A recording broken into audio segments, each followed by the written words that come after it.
दीवार में चुनते हुए देखते थे। मैं भी एक पिता हूं, मैं ज़्यादा नहीं बोल सकता। I just want to say that please see the candidate.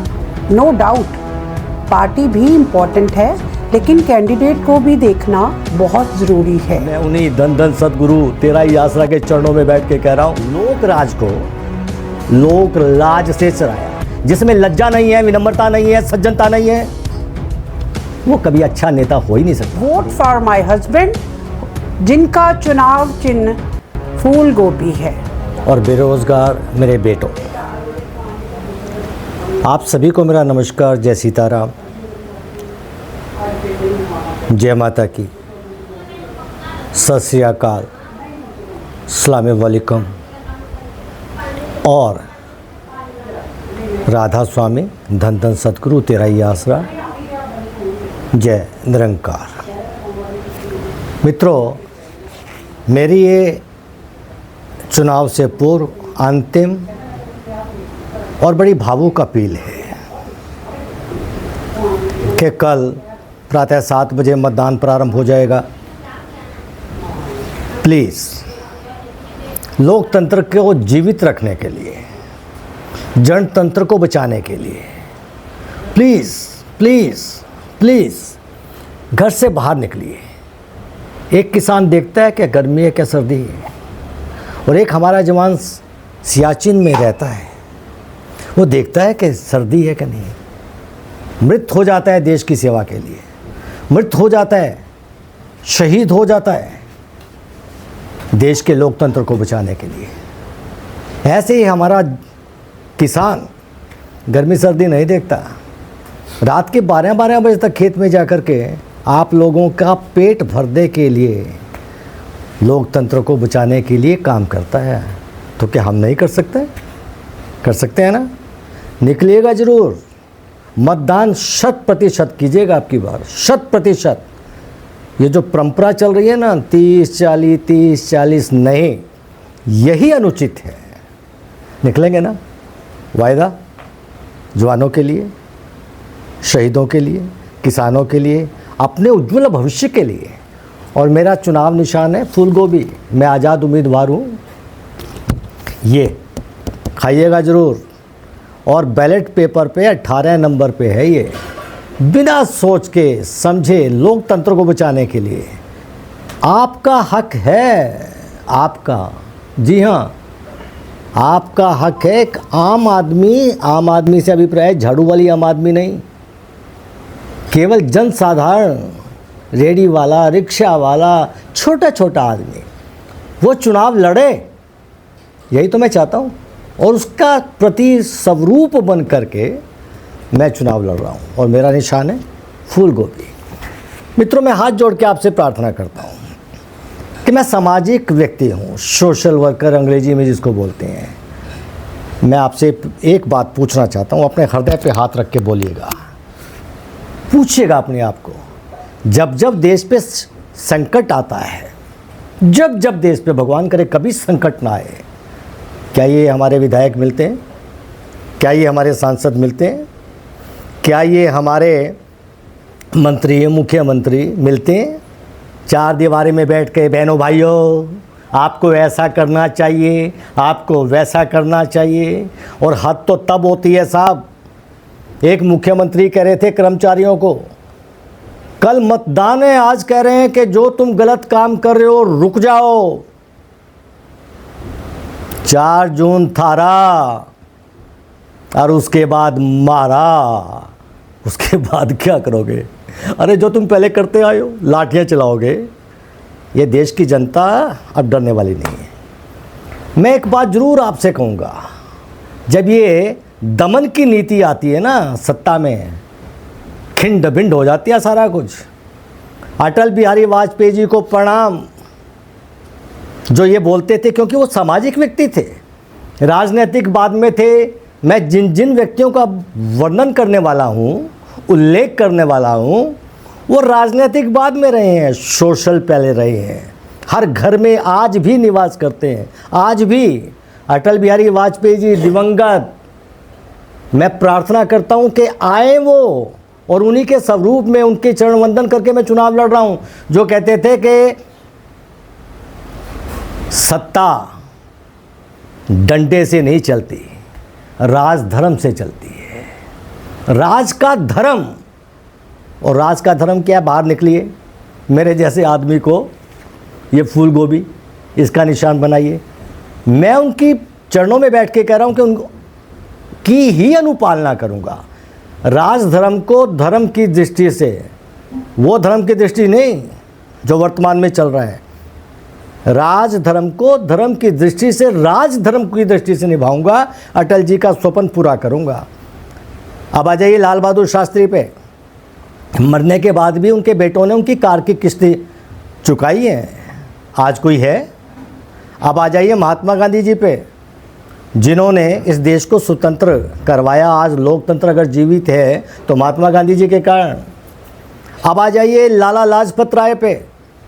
Lala Lajpat Rai ji ने कहाँ डंडे खाए थे साहब देश के लिए? अपने लिए खाए थे क्या? अपनी जाति के लिए खाए थे क्या? नहीं, मर गए लाला लाजपत राय, जिस भी जाति से संबंधित थे। लेकिन मित्रों, झुके नहीं, राज धर्म निभाया। अंग्रेजों को मजबूर कर दिया कि जाओ, छोड़ो, ये देश मेरा है। लाला लाजपत राय का है, मारेंगे तो मर जाऊंगा, मिट जाऊंगा, लेकिन अपनी आज़ादी देश की प्राप्त करके रहूंगा। ये थे लाला लाजपत राय। अब आइए ताऊ देवीलाल पर। राजनीतिक समझते हैं आप उनको?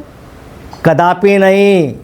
जो ये बोलते हैं कि जो किसानों की डोल पर वृक्ष खड़े हैं, जब वो कटेंगे पहले उनकी जगह वृक्ष लगाएंगे, और जब वो काटेंगे तो उसका पैसा जो मिलेगा आधा किसान का, आधा सरकार का। कोई है ऐसा मुख्यमंत्री?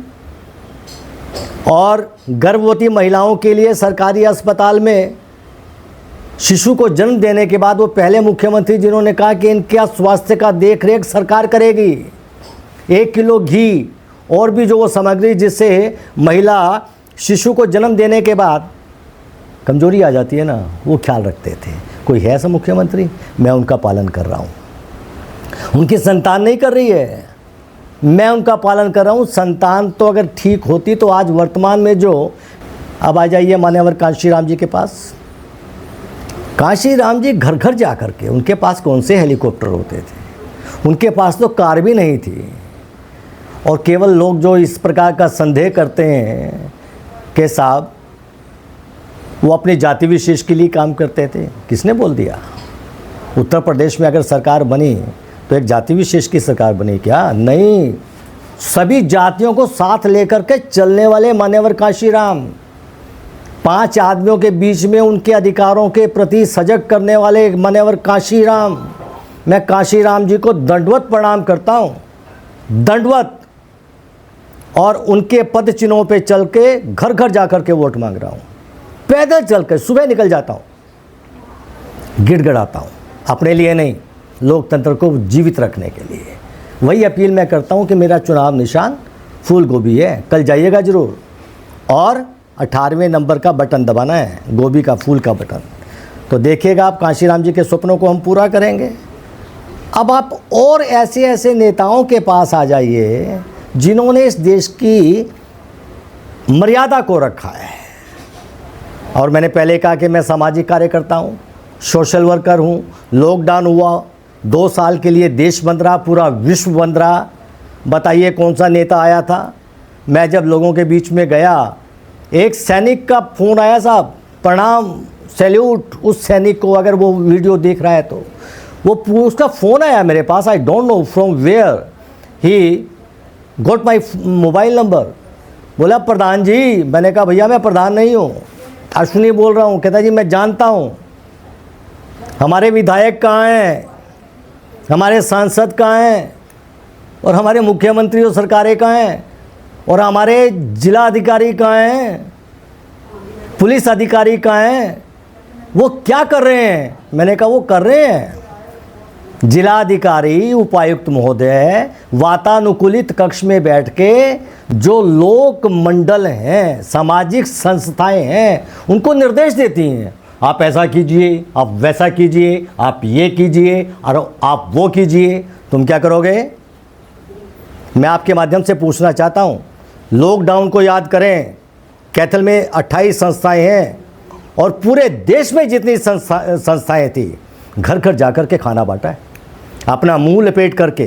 कुछ लोग तो शहीद हो गए, लेकिन घर घर जाके खाना बांट करके आए थे। हमारे बहुत सी संस्थाएं, रेल यात्री समिति है, हमारे पहावा जी हैं, कैथल में पहावा जी हैं, वृद्ध हो गए हैं, लेकिन जब से उन्होंने होश संभाला है तब से सामाजिक सेवा में लगे हुए हैं। जितना काम उनकी संस्था ने कर दिया कोई नहीं कर सकता। ये करते हैं क्या? अरे और छोड़ो, राधा स्वामी कभी गए हो ब्यास? इतना स्वच्छ, साफ, सुंदर भवन, ये क्यों नहीं कर सकते? नहीं, करना नहीं चाहते। निरंकारी भवन देखा आपने? इतना सुंदर, एक एक व्यक्ति टोपी लगाकर सेवा में जुट जाता है। प्रणाम है उनको, सैल्यूट। अब धन धन सदगुरु पे आ जाइए आप, तेरा ही आसरा। और मैं तो कहता हूं कि वास्तव में तेरा ही आसरा। क्यों भाई? आपको मैं कैथल वासियों को और पूरे जिला के कुरुक्षेत्र लोकसभा के नागरिकों को बताना चाहता हूं, हर रविवार को एक एक आदमी की झोली भरते हैं। कहाँ से उनके पास खाद्य सामग्री आती है मुझे नहीं पता, लेकिन जिसकी बरकत अच्छी होती है साहब, जिसकी नीयत अच्छी होती है तो बरकत अपने आप हो जाती है। मैं जाता हूँ, मैं रविवार को देखता हूँ कि लोग शादियाँ तक करते हैं और उनके संचालक कहाँ हैं? क्या वो केवल वोट बटोरने के लिए हैं? ये आज सोचने का समय है, ये सोचने का समय है। तो साहब मैं ये ज़रूर कहना चाहूँगा, एक उदाहरण के रूप में, धन धन सतगुरु तेरा ही आसरा। क्या बोला? कैथल में आज से 4-5 वर्ष पूर्व नालियों में, बड़े बड़े नालों में इतना वर्षों का गंद पड़ा था। किसी का शौच का पानी, किसी की लघु शंका का पानी, किसी की रसोई का पानी। हम लोग जब उसमें से गुजरते थे तो अपना नाक सुकुड़ गया, बांस आवे। और नगर परिषद के पास जाते थे तो बोला कालना करेंगे, हैं कालना करेंगे। और जब धन धन सतगुरु ने देखा इन्हें कालना नहीं करेंगे, आज ही करेंगे। मित्रों, ये हैं हमारी सामाजिक संस्थाएं। मैं हूँ सोशल वर्कर और उन्हीं के पद चिन्हों पे चल रहा हूँ। मुझे नहीं पता धन धन सतगुरु का कोई डॉक्टर है, इंजीनियर्स है, एक झोपड़ी में रहने वाला है, एक महल में रहने वाला है, सब कुछ बोल करके क्या किया? धन धन सतगुरु तेरा ही आसरा, दस्ताने पहने, झाड़ू ली, 3 घंटे में कैथल साफ कर दिया, सफाई शीशे की तरह है। मैं उन्हीं धन धन सतगुरु तेरा ही आसरा के चरणों में बैठ के कह रहा हूँ, सांसद बना दीजिए साहब। भ्रष्टाचार को ऐसे सफाई कर दूंगा जैसे इन्होंने गंदे नाले को साफ किया। विश्वास मानिए। ये झाड़ू भी आई थी, एक झाड़ू आई थी, बोले सफाई करेंगे, इस देश में सफाई करेंगे, बहुत भ्रष्टाचार हो गया। और जिनको कोसते थे उनके हाथ में झाड़ू दे दी, बोले सफाई नहीं करेंगे, धन इकट्ठा करेंगे, मैं उसको मार दूंगा, मैं जेल में डाल दूंगा। ये क्या है? तुम जिनको पानी पी पी के कोसते हो, झाड़ू उसी के हाथ में दे दी, वो तुम्हारा सांसद बनेगा क्या? और मजे की बात, आप ये देखें कि इन चुनाव के दिनों में हमारे प्रत्याशी क्या करते हैं। आप तो वो कथा करवा नहीं सकते, अपनी पत्नी के नाम से, माताजी के नाम से, किसी और सज्जन के नाम से कथा करवाते। कथा कैथल में भी हुई थी 3 दिन की कथा, फिर कुरुक्षेत्र में हुई। अरे तुम धर्म मानवता का निभाओ, जिस तरह से धन धन सतगुरु निभाते हैं, मानव की पूजा करके, धर्म की पूजा करते हैं। मैं भी करता हूँ, मैं देवी देवताओं को मानता हूँ, मैं मस्जिद भी जाता हूँ, गुरुद्वारे भी जाता हूँ, मंदिर भी जाता हूँ, लेकिन सबसे पहले मेरा मानव धर्म, क्योंकि देवी देवता भी ये कहते हैं कि जिसने मानव को का उत्थान कर दिया, मैं उसके साथ हूँ। अभी कुरुक्षेत्र में क्या हुआ? किसी सज्जन ने किसी और के नाम से कथा करवाई और उसने बोला कि साहब आप सब पागलों की भांति काम करो। पागलों की भांति मतलब जुनून। बस एक ही बिंदु होना चाहिए कि मुझे देश सेवा करनी है, मुझे राष्ट्र की सेवा करनी है, मुझे कुरुक्षेत्र लोकसभा के नागरिकों की सेवा करनी है। अस्पताल नहीं है, शिक्षा नहीं है, सड़क नहीं है, मैं करवाऊंगा, मैं उनके पच्चीनों पे बैठ के कराऊंगा। ऐसा होना चाहिए हमारा प्रत्याशी। लेकिन वो क्या जुनून है, ये यही पागलपन मेरे अंदर है। जब उस साधु संत ने कहा कि पागलों की तरह काम करो, हमारे झाड़ू वाले प्रत्याशी क्या बोलते हैं, बोले तू पागल, तेरा बाप पागल। अरे सर, अगर हमारा बाप नहीं होता तो हम इस सृष्टि में आते कैसे हैं? यार कमाल है मेरे मित्रों। ये भाषा शैली है इनकी, ये भाषा शैली है। बंद करो ये नाटक, बंद करो, बहुत हुआ। आप धर्म को कोसते हैं, आप साधु संतों को भी कोसने लगे। और वो लोग जो इस तरह के आयाम पैदा करते हैं, कथा के आयोजक अप्रत्यक्ष रूप से अपनी पत्नी माता के रूप में वो कथावाचकों को बुलाते हैं, उनका अपमान करवाने के लिए बुलाते हैं क्या? किसने बुलाया था? कोई राजनीतिक दल का आदमी है, और जो बेइज्जती कर रहा है वो भी राजनीतिक दल का आदमी है। अरे एक आयोजक और अपमान करने वाला वो तुम्हारा कैसे भला कर देगा? मेरी अंतिम अपील। और भावुक, आप देखिए, मेरे को याद आते हैं वो गुरु गोविंद सिंह जी, देश के लिए मरे थे। मैं जब याद करता हूं तो मेरे आंखों में आंसू आ जाते हैं। कोई माँ बाप है ऐसा जो अपने बच्चों को दीवार में चुनते हुए देखते हैं? मैं भी एक पिता हूं, मैं ज़्यादा नहीं बोल सकता। उनके स्वप्नों को साकार कर दो। ये राजनीतिक ठग हैं ना, ये कुरुक्षेत्र लोकसभा का भला नहीं कर सकते। मेरा निवेदन है अपने जैसे आदमी को, प्लीज़, मैं इससे ज़्यादा नहीं बोल सकता। फूल गोभी का बटन दबाना है कल, लोकतंत्र को जीवित करना है, उनके स्वप्नों को साकार करना है जो हमारे लिए दीवारों में चुने गए हैं, शहीद हो गए हैं। जय Bharat, Vande Mataram. Respected brothers and sisters of Kurukshetra constituency, I am here to appeal for my husband, Dr. Ashwini Sharma, who is contesting an election from Kurukshetra Lok Sabha, and his symbol is Phool Gobi. I just want to make an appeal that since he is an independent candidate, people are putting a question mark, and I just want to say that please see the candidate. No doubt party भी important है, लेकिन candidate को भी देखना बहुत ज़रूरी है। My husband is a doctor, he is an advocate and he knows how to carry himself. हमने देखा है कि जो बड़ी बड़ी पार्टियों के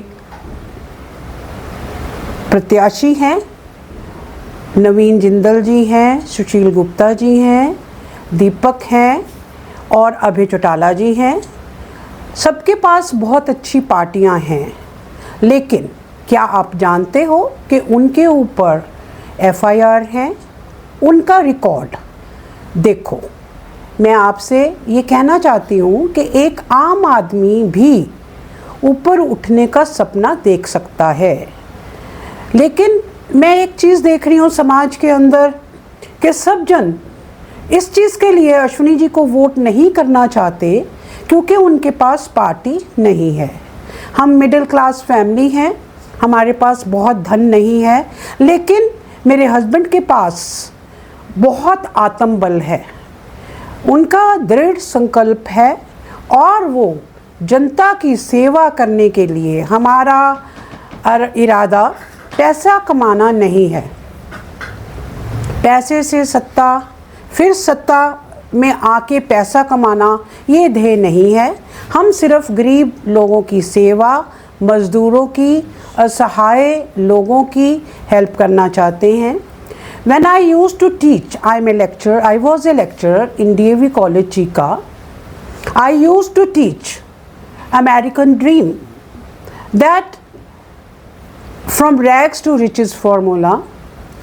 I used to teach my students that if you want to achieve big, you must dream big. Your dreams will be fulfilled only if you see the dreams. And I think that it's not a crime for a common man, for a layman, to see a big dream. My husband's only fault is that he is dreaming very big. But I just want to make an appeal to you. See the candidate also, since उनकी बहुत स्वच्छ छवि है, भगवान की कृपा से उनके ऊपर कोई भी ब्लॉट नहीं है. He is a social worker. He is working day and night, any time, any day. Doors of our house are open for everyone, and they will be open if he wins. The doors of our heart and our house will be open for the public. So I make an appeal to you. Kindly think, ponder, think, stop, and vote for my husband, जिनका चुनाव चिन्ह फूल गोभी है. धन्यवाद.